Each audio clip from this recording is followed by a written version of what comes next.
Welcome to another installment of the Chopping Block, where I bring you guys onto the show to dissect your team.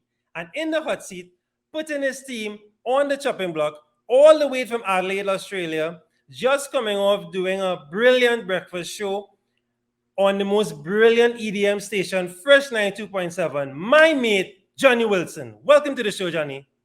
Thanks for having me, Jared. Great to be here. I watched the last episode. Absolutely loved it. So it's great to be a part of it.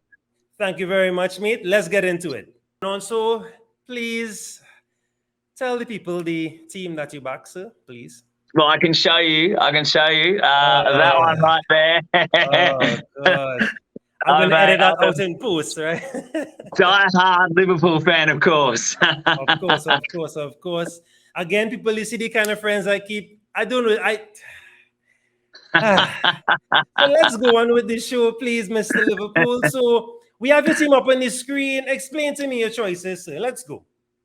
Yeah, so we'll start with obviously goalkeepers. So I've been doing Fantasy Premier League for a long time now, and everyone has their own method and ways that they start their team. I always like to start with my goalkeepers, and I found that this year Fabianski, I think, is going to have another solid year. He's one of those solid performers who you just know he's going to be consistent, doesn't make a lot of mistakes, and looking at his first lot of fixtures, they've got some pretty winnable games. Within the first 4 games, their fixture difficulty rating only sits at about a 2 in 3 of those 4 games. Right. So there's some pretty winnable games there for them, and you'd think that their defence should be able to hold up against the likes of Newcastle, Crystal Palace, Southampton to a certain degree. You think that he might not have too much. Well, I'm hoping he might not have too much of a difficult time in those first few games, and rack up some solid points there.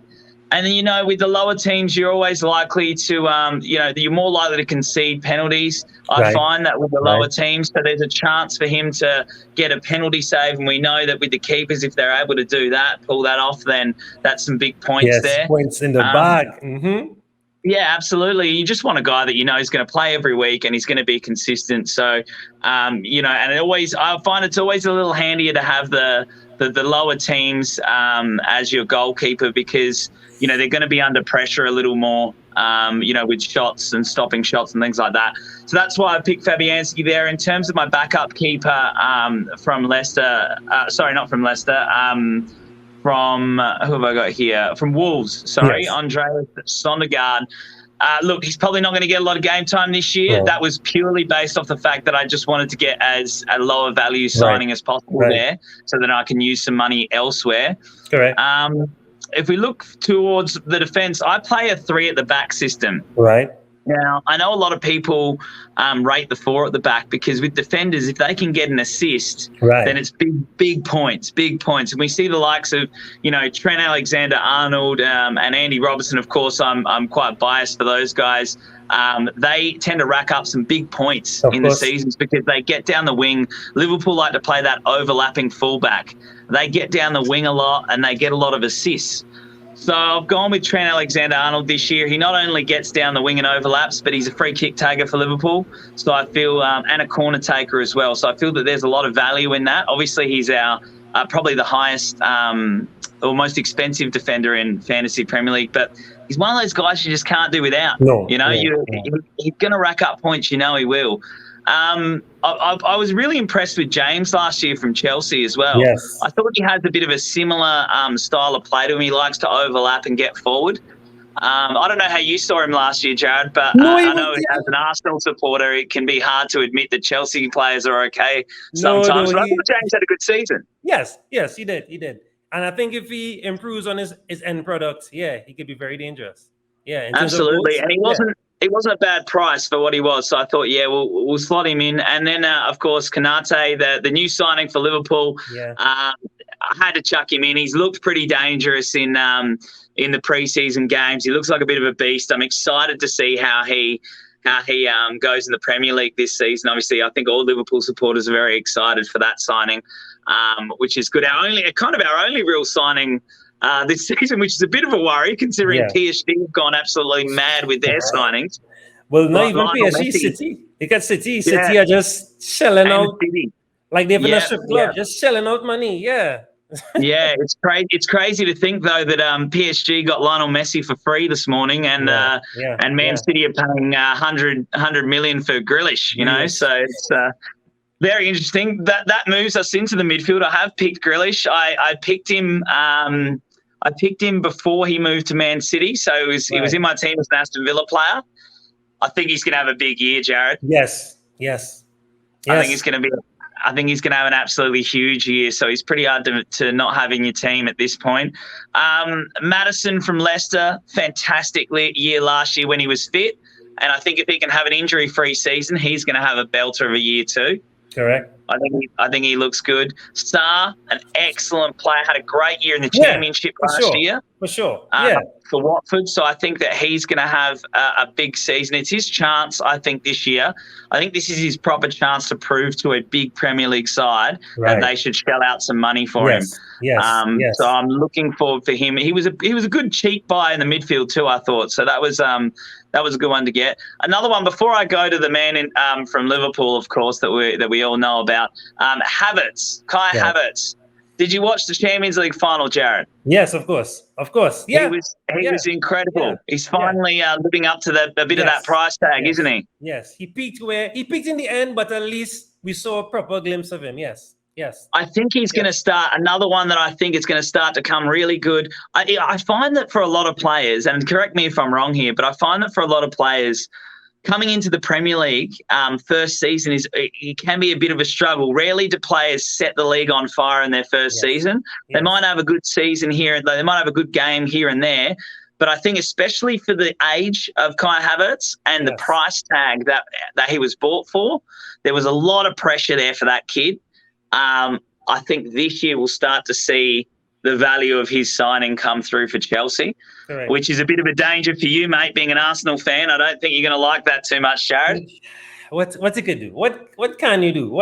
I don't know. That's not that kind of show. We're just talking fantasy. I don't want to be sad. Yeah, that's right. So finally in the midfield, my captain, Salah. He's pretty hard not to put in your team. I know he's expensive, but my God, does he rack up the points in Fantasy Premier League. Yeah. He's one of the top performers of last season. Correct. Yeah. Even in a bad season. Right? In a tricky season. Yeah.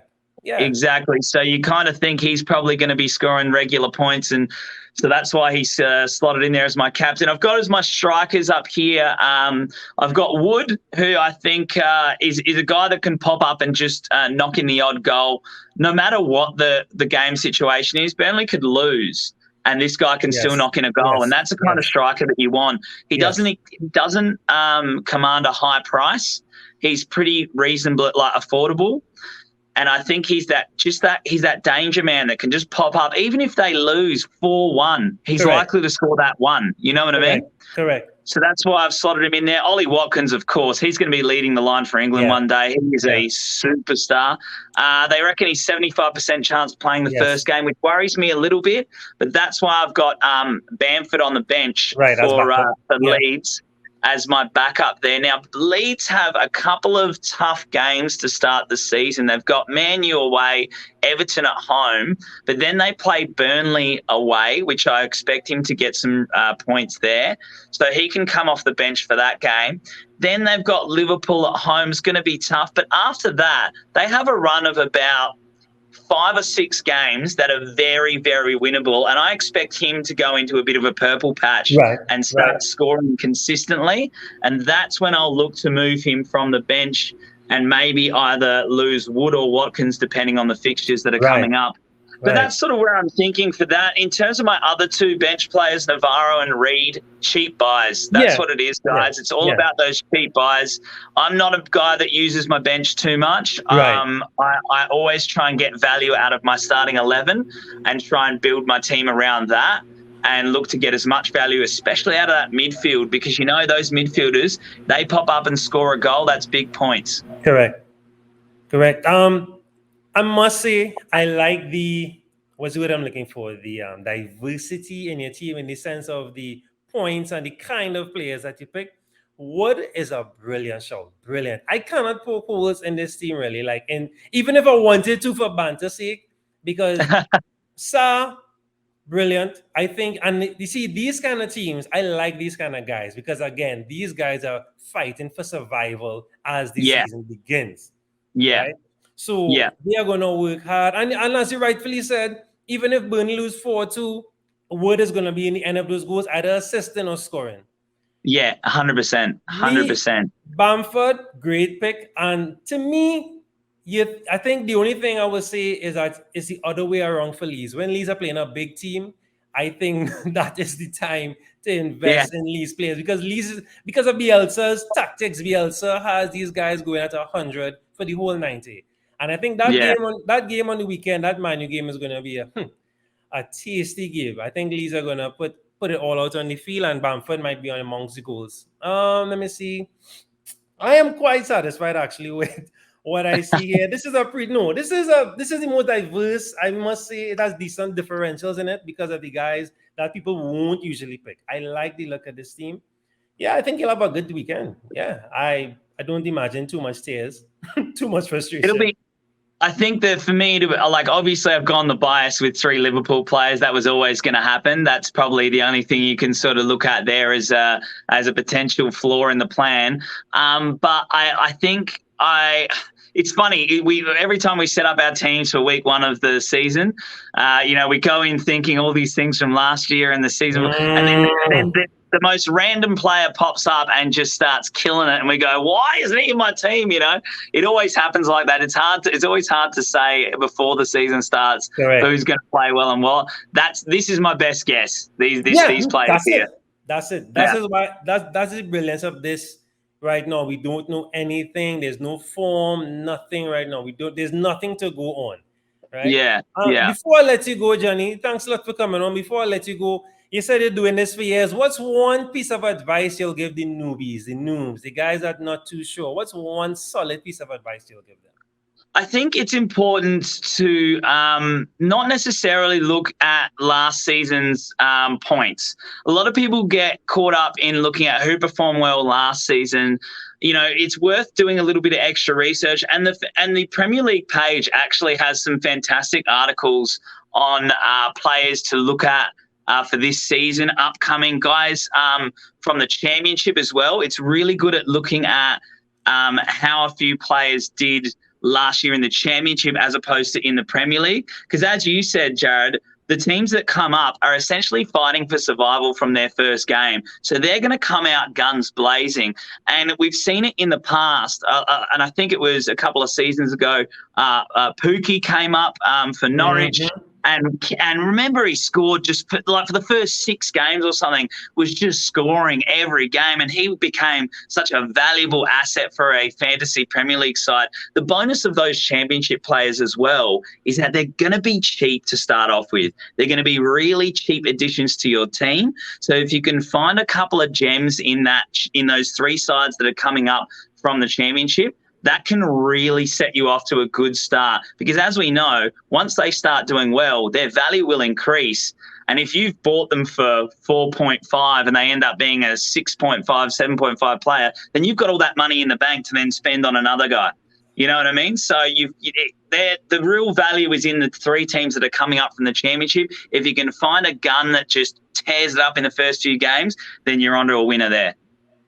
Solid advice. I can't add anymore. Johnny, thank you very much for your time, guys. Let me know in the comments. Poke some holes if you can. And please subscribe, like, share the video. Thank you very much, guys. I'm out. Thanks, Jared. Cheers, guys.